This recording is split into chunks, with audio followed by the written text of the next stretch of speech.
السلام عليكم، شلونكم طلاب؟ ان شاء الله بالف خير. طلاب ان شاء الله بهذا الفيديو راح نتكلم عن نتائج الثالث متوسط وبكم درس يعتبر راسب او مكمل ونسب النجاح لكل المواد. بالبداية راح نبدأ بنتائج الثالث متوسط.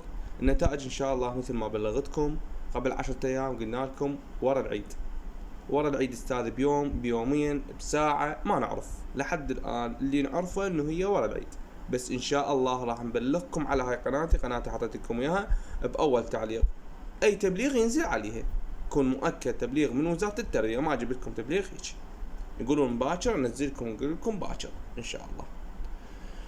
هنا نجي للخبر الثاني اللي تسألون به هواي، يقولون كم درس يعتبر راسب؟ فقط الثالث متوسط جايين نسولف او مكمل.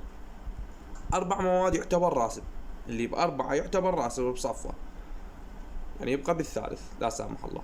اما المكمل يعتبر ب3 مواد مكمل، يعني انت ب3 مواد تقدر اذا طحت ب3 لك حق تمتحن دور ثاني.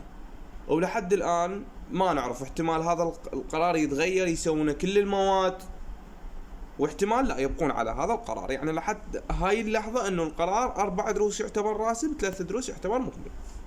وان شاء الله يعني من وزارة التربية احتمال تسوي بكل المواد يعتبر دور ثاني.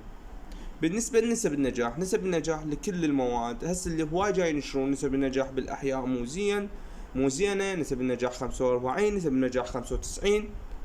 هذا كله كذب بعتهم، لانهم بعتهم اصلا ما طلعين النتائج. شلون انطوا نسب النجاح وما بعتهم النتائج ما مكملينها؟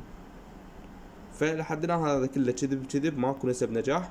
من تطلع النتائج ذيك الساعة ينطون نسب النجاح. تمام طلاب؟ فلا تخافون، كل الطلاب ان شاء الله مساعدينهم، وان شاء الله اي شيء ان شاء الله راح انزل لكم قناتي. هنا انا حطيت لكم اياها باول تعليق، انزل هسه باول تعليق اشترك بيها واخلص من كل هاي القنوات اللي تكذب عليك. وصلنا نهاية الفيديو، في امان الله وحفظه.